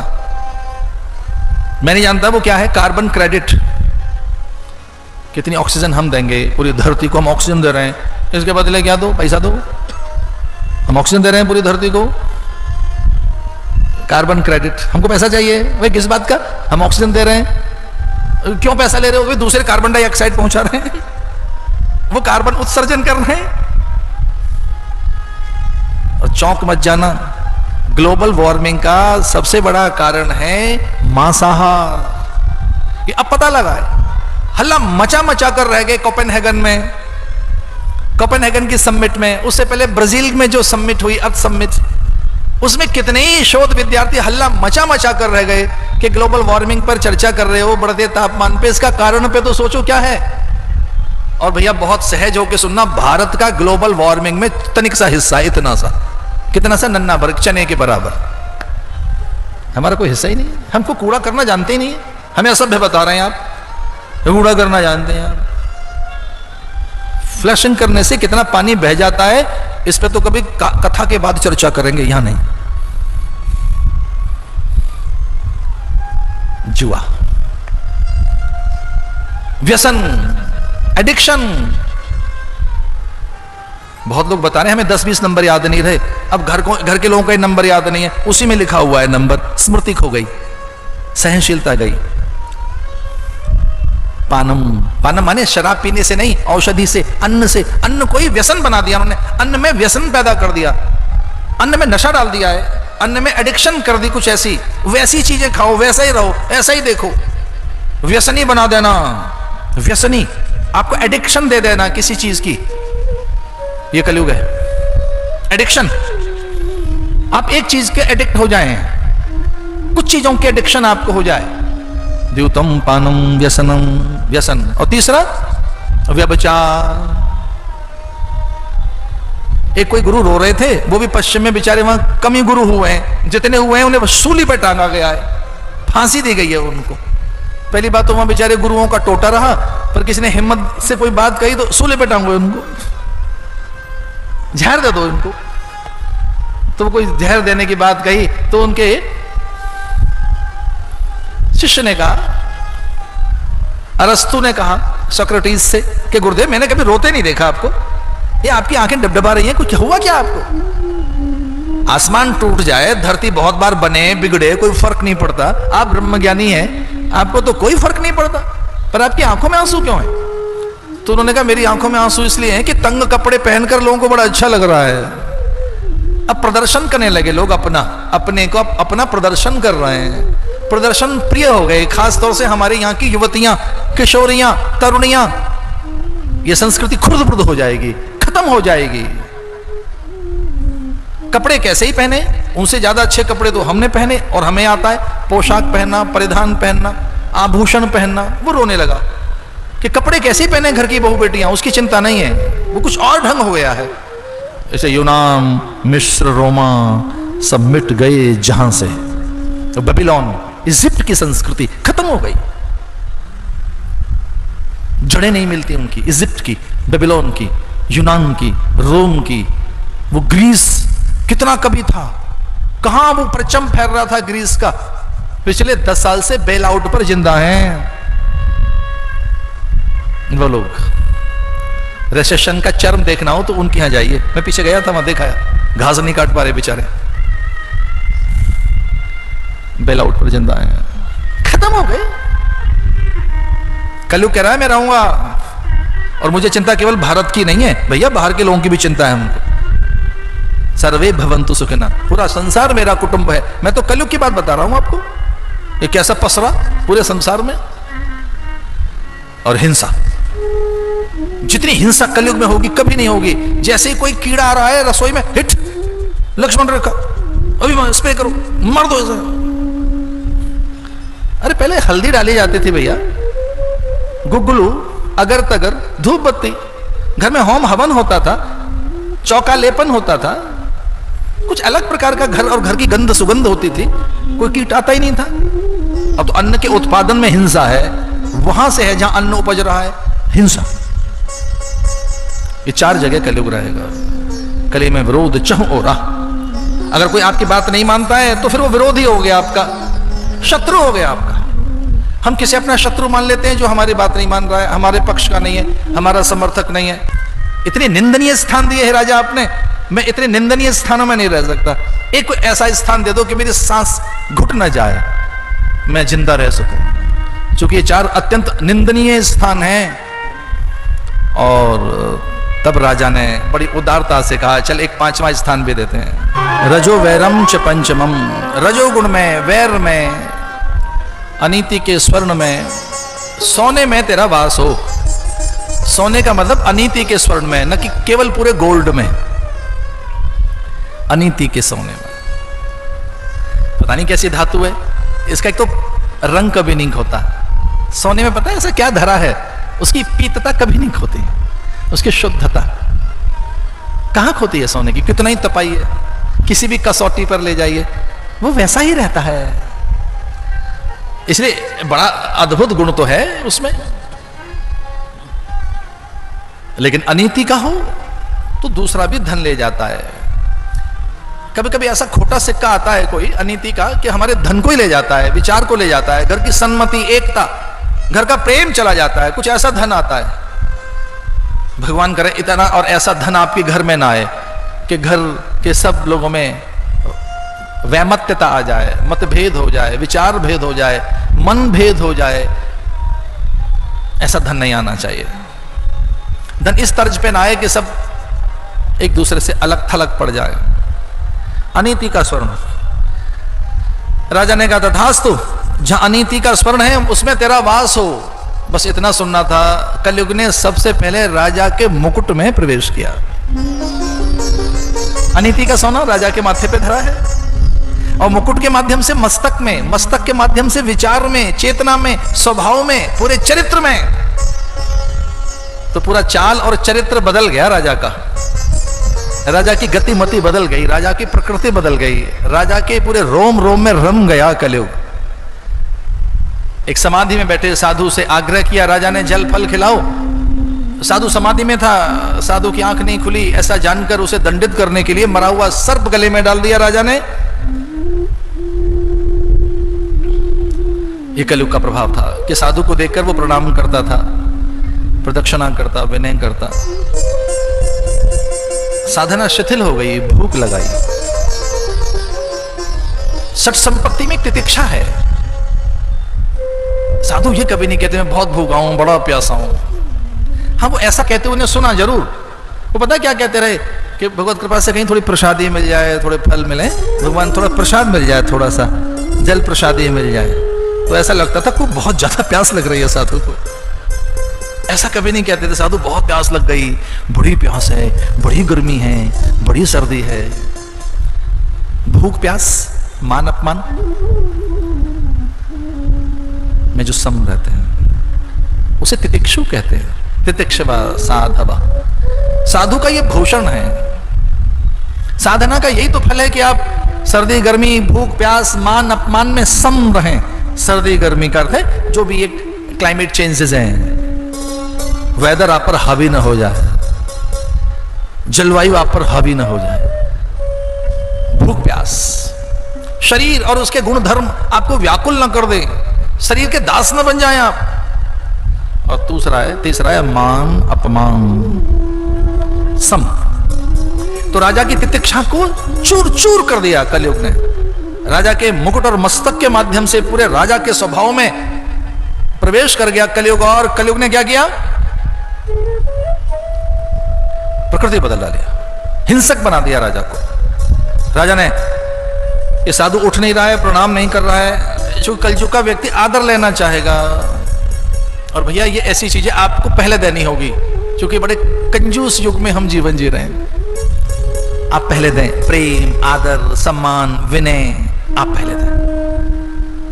ये तो आदर की नर्सरी आपको पहले घर में पैदा करनी होगी, और फिर उसकी पौध, फिर उसकी खेती। तो राजा कह रहा है मुझे आदर नहीं मिल रहा है, सम्मान नहीं मिल रहा है, साधु उठकर मेरा अभिनंदन नहीं कर रहा है। इसे मरा हुआ सर्प इसके गले में डाल देते हैं। इतना कहकर राजा वहां से चल पड़ा।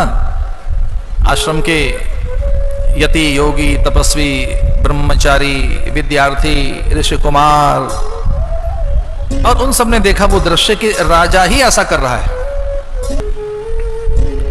एक बात ध्यान से सुनना, कलयुग को ऐसा लगा कि मुझे राजा के माध्यम से प्रवेश करना चाहिए प्रजा में, किसी कर्मचारी के द्वारा नहीं।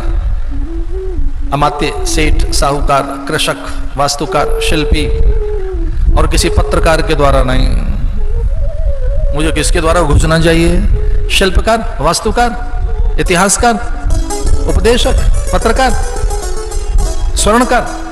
नहीं नहीं, सीधे राजा के द्वारा। यथा राजा तथा प्रजा। मुझे राजा को अपने अधीन करना चाहिए और राजा के माध्यम से पूरी प्रजा पर मैं शासन करूंगा। इसलिए कलयुग राजा के माध्यम से फैला। और जब राजा ही अनीति कर रहा है, राजा में ही असंयम आ गया है, राजा ही वर्जनाओं को त्याग रहा है, राजा ही सीमाओं को तोड़ रहा है, तो ये अच्छा लक्षण नहीं है। ध्यान रखना, अपने आसपास में चुपके से बिना किसी को बताए सीमा रेखाएं खींच के रखना। आज की कथा की बहुत ये महत्वपूर्ण बात कही जा रही है। और जब जब हम नहीं खींच के रख सके तब तब बड़ी व्यथा रही है, चिंता रही है, दुख रहा है। हर समय तो मैं भी नहीं खींच के रख सका होगा। एकदम तो समझ ही नहीं आता कि क्या करना है। जैसे जैसे संभलते गए, गुरुजनों का संग मिलता गया, महापुरुषों का सत्संग, साधना, समझ, थोड़ा अनुभव को, थोड़ा सा अध्ययन, फिर बहुत अधिक जब जीवन को भीतर से पढ़ने की कोशिश की, तब लगा कि अरे कोई बाउंड्री, कुछ बाउंड्रीज रखो भाई अपने आसपास। अपने आसपास थोड़ी बाउंड्री रखना, सीमाएं रखना, बस उन्हें लांग मत जाना। अच्छा, मेरे हिसाब से 3 रखना। एक तो ग्रीन जोन जिसमें आपको रहना चाहिए, एक थोड़ी सी येलो जोन जिसमें कभी नहीं जाना चाहिए, कभी नहीं, और अगर आप चले भी गए तो बस वहीं तक, और तीसरी पता है कौन सी है? Red zone. ये 3 रेखाएं रखना कि एक तो ग्रीन जोन, कंफर्टेबल जहां रह सके आप, और दूसरी कौन सी है? पीत वर्ण एक रेखा। और ये एक बहुत बुद्धिमानी के साथ खींचना, किसी को ना दिखे कि आपने अपने आसपास में बाउंड्रीज खींच के रखी हैं, आपने अपनी सीमाएं, अपनी हदबंदी की हुई है। सीमा रेखा खींच के रखना, ग्रीन जोन में रहना, येलो जोन में मत जाना, जहां पीली बत्ती है वहां तक मत पहुंच जाना, और बेखबरी में बेपरवाह होकर, मस्त मलंग होकर आप पहुंच भी गए वहां, तो रेड जोन में मत जाना, और वहां घुस भी गए तो इसे क्रॉस मत करना। जैब्रा क्रॉसिंग से पहले पहले रहना, सिग्नल से बहुत पहले रहना। केवल शिष्य के लिए मर्यादा है, केवल पुत्र के लिए, केवल पुत्री के लिए, पिता के लिए भी तो हो सकती है। पिता की भी मर्यादा, माता के लिए भी है, वो केवल चेले के लिए है, गुरु के लिए भी है, और तो और भक्त के लिए नहीं। भगवान ने कहा मेरी भी मर्यादा है। मैं सर्वव्यापक होकर भी जब आता हूं लीला करने के लिए, तो इस धरती के लोग एक मेरा नया नाम धर देते हैं, और उसका नाम है मर्यादा पुरुषोत्तम। वो कहते हैं, फिर एक नया नाम मेरा रख देते हैं भक्त लोग, कहते हैं मर्यादा पुरुषोत्तम है, ये मर्यादाओं को कभी नहीं लांघता। और राजा ने सारी मर्यादाएं लांघ दी। ये श्लोक में आता है, इति लंघत मर्यादम तक्षक सप्तमे हनि। इति लंघित मर्यादम तक्षकः सप्तमे हनि। दक्षन्ति स्म कुलांगारं नोदितो मे तद्रुहम्। सब ऋषि मुनियों ने कहा ये ठीक नहीं हुआ है, ये अच्छा नहीं किया राजा ने, राजा को ऐसा कभी नहीं करना चाहिए था। इति लंघित मर्यादम, कोई बाउंड्री नहीं रखी राजा ने, कोई सीमा नहीं रखी, सारी सीमाओं को तोड़ दिया उसने। इस राजा से यह अपेक्षा नहीं थी। जब राजा ही सीमाएं तोड़ रहा है, यथा राजा तथा प्रजा, जब राजा ऐसा करेगा तो पूरी प्रजा ऐसा करेगी, ऐसे राजा को दंडित करना चाहिए। और जब कभी कोई राजा बनता था और जैसे उसके माथे पर मुकुट रखा जाता, और जैसे माथे पर मुकुट है और राजदंड हाथ में आया है, तब उठकर खड़े होकर कहता था मुझे कोई दंड नहीं दे सकता, मुझे कोई दंड नहीं दे सकता। और फिर तीसरी बार कहता मुझे कोई दंड नहीं दे सकता। तब अचानक साधु महात्मा ऋषि मुनि उठते, दूर्वा अक्षत गंध पुष्प और अनेक तीर्थों का जल उनके हाथों में होता, और अपने कमंडल में से और दूर्वा का जल लेकर उसके माथे पर छिड़कते और कहते राजन धर्मदंड दे सकता है, धर्मदंड दे सकता है, धर्मदंड दे सकता है। वो नीचे बैठ जाता, कहता गुरुदेव मैं आज्ञा का पालन करूंगा। तो उस समय के ऋषि मुनि आकर कहते कि ये सच है कि तुझे कोई दंड नहीं दे सकता, लेकिन अगर ऐसा हुआ कि बार बार तेने मर्यादाएं तोड़ी, तो ध्यान रखना धर्म दंड दे सकता है, वो धर्म दंड दे सकता है। इसलिए एक धर्म दंड उसके हाथ में पकड़ा देते, ये पकड़, ये धर्म दंड है। अपना दंड उठाकर महात्मा उसके हाथ में दे देते, डंडा पकड़ ले कि हमारे इसे रखना कहाँ है, बोले मंदिर में रख दे, इसे रोज इसकी पूजा करना और इसे देखते रहना कि एक डंडा यहां भी रखा हुआ है। और ये क्या है, धर्मदंड है ये, इसका पूजन करना। इस प्रकार से बहुत ही व्यथित होकर श्रृंगी ने श्राप दे डाला कि जिसने सारी मर्यादाओं का ही नाश कर दिया है, ऐसे व्यक्ति को इति लंगत मर्यादम तक्षक सप्तमे हनि विषधर भुजंग तक्षक का मैं आह्वान करता हूं, 7वें दिन इसे आकर डसे वो सर्प जो सबसे विषैला है, तक्षक, 7वें दिन इसे मृत्यु दंड दे, सर्प के द्वारा इसके प्राण छीने जाएं, मैं दंड देता हूं इसे। जैसे मानो पूरी विधि व्यवस्था, ईश्वरीय आदेश जिह्वा पर आ गया हो श्रृंगी के, और श्रृंगी ने भयानक श्राप दे डाला कि इसे 7वें दिन तक्षक डसेगा। जब राजा परीक्षित को यह पता लगा कि मुझे अभिशप्त कर दिया गया है, उसी समय माथे का मुकुट उतारकर राजसी वस्त्र वहां त्याग कर पत्नी से ऐसा कहकर कि मैंने भारी अपराध किया है, ये माथे पर जो मुकुट है इसने मेरी मति हर ली, ये जो माथे का मुकुट है इसने मति का हरण कर लिया, मेरी मति का अपहरण कर लिया है, मैंने अपकर्म किया है, पापकर्म किया है, मैंने ठीक नहीं किया, मैं कलयुग के द्वारा जकड़ा गया, कलयुग ने मुझे वशीभूत कर लिया है, न जाने कितने मेरे से पाप हो जाते। इस माथे के मुकुट में ही कली का वास है, मैं प्रायश्चित करने के लिए निकल रहा हूं। और वो शमीक के आश्रम में आए। तब तक तो मुनि मंडली, सन्यासियों का, संतों का झुंड, योगी, तपस्वी, वीतराग और अनेक ब्रह्मचारियों का झुंड चारों तरफ गिरिकंदराओं से निकल आए। ऋषि मुनि ये जानकर कि अब दुर्लभ घटना होगी, बस अब कुछ ही देर में तो शुकदेव मुनि निकल आएंगे इस राजा के लिए। गिर पड़ा चरणों में और उसने कहा कि हे देव मुझे दंडित कीजिए, मैंने अपराध किया है। और तब श्रृंगी, शमीक और वहां अनेक ऋषियों ने एक साथ में कहा कि बड़ा अनर्थ हुआ है, यह ठीक नहीं हुआ राजा, श्रृंगी के द्वारा तुझे घोर श्राप मिला है, तो अभिशप्त हो गया, 7वें दिन तक्षक तुझे डसेगा आकर, तेरे प्राण छीन लेगा वो, 7वें दिन तेरी मृत्यु। अच्छा, बड़े आनंद की बात है, दिन 7 ही मिले हैं हमको, 8वां नहीं मिला। और रविवार से लेकर सोमवार तक गिन के तो देखो, तो किसी एक दिन का कोई एक संडे मंडे, कोई एक सोमवार, मंगलवार, बुधवार, अब पता नहीं इन 7 दिनों में हमारे लिए कौन सा डे फिक्स किया गया है यही, कोई नया दिन नहीं बनेगा, कोई यही रोटेट होता रहेगा काल इसी में। सप्तमे हनि, 7वें दिन, और राजा उसे स्वीकार कर लेता है। राजा ने अन्न त्याग कर गंगा के तट पर आंखें बंद करके प्रार्थना की, जो बड़ी अद्भुत प्रार्थना थी। राजा ने कहा कि देखो हे भगवान, जब मुझे मारने के लिए अस्त्र फेंका गया,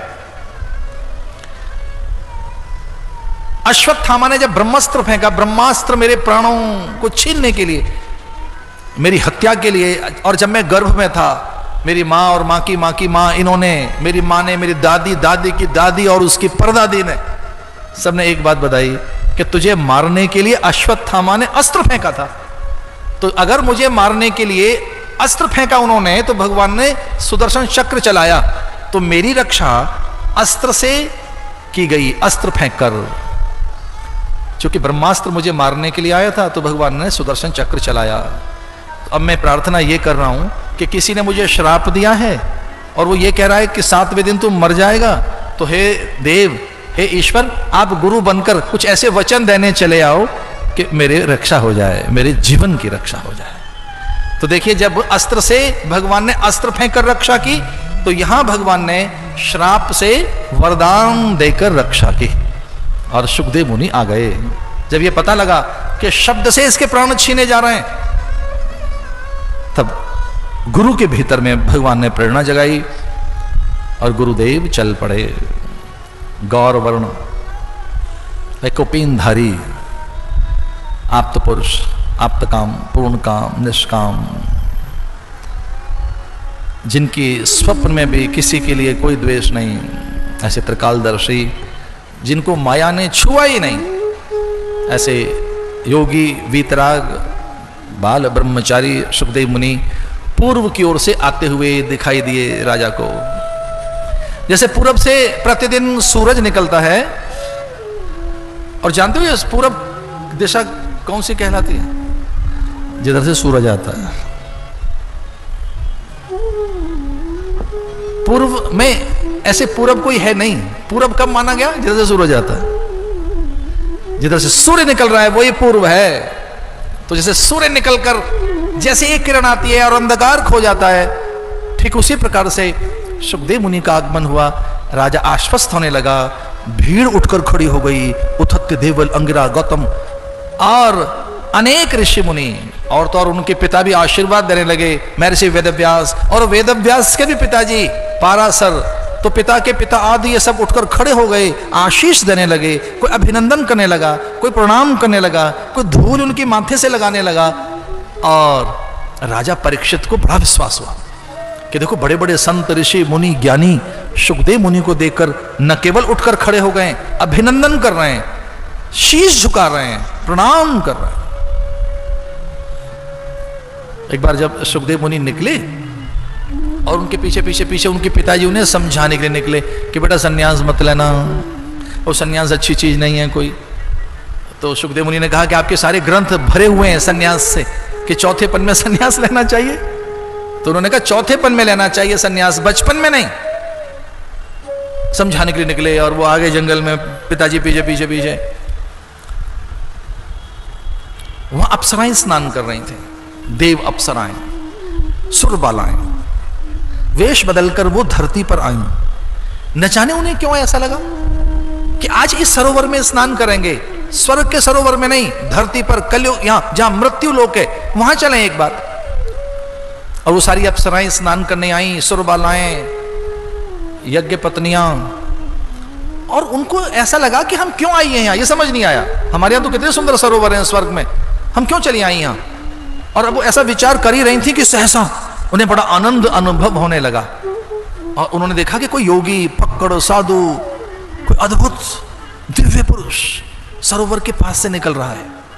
वो रोक नहीं पाई, जलाशय में से भागी, जलाशय में से निकलकर उसका अभिनंदन करने लगी, वंदन, स्तवन, प्रणाम करने लगी कि ऐसा महापुरुष नहीं देखा, स्वर्ग में ऐसा कोई देवता नहीं, हमने ऐसे सत्पुरुष की कल्पना तक नहीं की। ये कौन है? स्वयं ईश्वर धरती पर आ गया। और सचमुच ऐसे ही साधुओं के लिए तो कहा गया होगा, गुरुर् ब्रह्मा गुरुर् विष्णु गुरुदेवो महेश्वरः। उसी को तो साक्षात पर ब्रह्म बताया गया होगा। वो चरणों की धूल माथे से लगाने लगी। कुछ अप्सराओं से तो रहा ही नहीं गया, वो माटी का मर्दन अंगों में करने लगी कि धन्य है ये रज कणिकाएं, धन्य है ये मिट्टी। उसी को लपेटने लगी पूरे शरीर में, धूल धूसरित हो गई। अरे कौन स्नान करे इस धूल में ही, और धूल से ही अपने को शरीर में लपेटने लगी, आनंद करने लगी। धन्य है ऐसे ऋषि के दर्शन हो गए। और सुखदेव मुनि को तो कुछ पता लगा नहीं कि कौन क्या कर रहा है। वो धूल माथे पे लगा रही हैं कि अंगों पर कर क्या रही हैं, कुछ पता ही लगा। मस्त थे वो तो निकल गए। और सहसा ऐसा लगा कि एक और पुरुष आ रहा है। पीछे पीछे महर्षि वेदव्यास, उनके पिताजी आ रहे थे, तो झटपट भागी, सरोवर में छिप गई वहां ऐसे, और यहां तक जल में चली गई। वो कंठ तक, पूरा शरीर उनका जल में चला गया, कंठ तक चली गई। तो फिर महर्षि वेदव्यास ने कहा कि अरे युवक और को देखकर तो आप बाहर निकल आई, और मैं बूढ़ा हूं और मुझे देखकर आप छुप गई हैं। मेरी बेटी जैसी हैं, आप बाहर आओ, मैं जरा पता पूछूंगा आपसे, कहां निकल गया मेरा बेटा।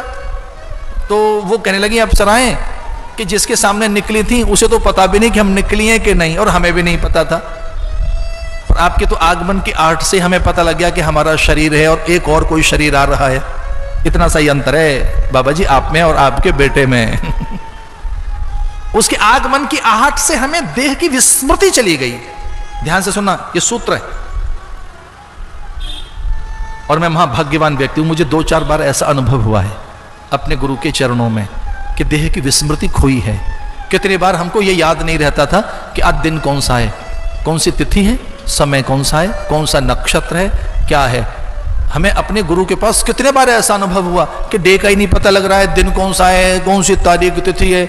इधर उधर पूछ रहे भैया दिन कौन सा है, आज समय कौन सा है, तारीख कौन सी है, जिससे पूछ रहे हैं उसे भी नहीं पता। देह की विस्मृति। अप्सराओं को देह की विस्मृति हो गई, देह अध्यास टूट गया। ये गुरु का फल है, ये संत के सानिध्य का फल है, ये साधना का फल है कि देहाभिमान खो जाएगा। वो अप्सराएं कहने लगी कि जैसे ही महर्षि वेदव्यास आपका आगमन हुआ तो हमें देह की सुधाई और हम भागी कि अपनी रक्षा करो, और वो आया तो हमें देह का भान नहीं रहा। ऐसे सुखदेव जब आए राजा परीक्षित के निकट और सब संतों ने जब उनका आदर किया तो परीक्षित आगे आकर और प्रणाम करते हुए कहने लगे, बड़ी सुंदर सी बात उन्होंने कही, अद्भुत बात कही। अथ प्रक्षामि संसिद्धि योगिनां परमं गुरु। अतः प्रक्षामि संसिद्धि योगिनां परमं गुरुं पुरुषस्य हयत कार्यं म्रियमाणस्य सर्वथा। गुरु को देखकर परिप्रश्नेन सेवया, अगर आप अधिकारी हैं तो आपको गुरु मिल जाएगा। जिन्हें धन चाहिए तो उन्हें वैसे गुरु मिल जाते हैं जो 2 की 4 बता देते हैं, जंतर मंतर वाले, पानी पढ़ के दे दो, ऐसा है, झाड़ा है, झंझट है, ऐसा है, वैसा है। भैया जैसा चाहोगे वैसा मिलेगा, इट्स योर चॉइस। क्या क्यों गए उनके पास में, जंतर मंतर, भूत भभूत, मुंह मारे, ऐसा है, वैसा हमारा बता दिया। भैया गुरु जानते हो किसे कहते हैं? जो विचार बदलें, जो आपके भीतर आध्यात्मिक आकांक्षाएं जगा दें, जो आपके भीतर शुभ संकल्प पैदा कर दें, सत्कार्यों में संलग्न हो गए आप। ऐसा वो ज्यादा बताते भी नहीं, आपके भीतर की प्रवृत्तियां बदलने लगती हैं, आपके भीतर में एक रूपांतरण घटित होने लगता है। सच्चे गुरुओं के संग का यही फल है, सत्संगत्वेन जीवन मुक्ति। तो अपने गुरु को देखकर विश्वास हो गया और उसने एक सुंदर सी बात कही, योगिनां परमं गुरुं। ये जितने बड़े बड़े संत यहां बैठे हैं वो उठकर प्रणाम कर रहे हैं, आपको वंदन कर रहे हैं। योगिनां परमं गुरुं, जितने बड़े संत हैं, महापुरुष हैं, सभी तो उठकर आपको प्रणाम कर रहे हैं। आपके पिता आदि भी आपको आशीष दे रहे हैं। आपके सम्मान में तो आपके दादा उठकर खड़े हो गए। इसलिए मैं समझ गया मुझे गुरु मिल गए।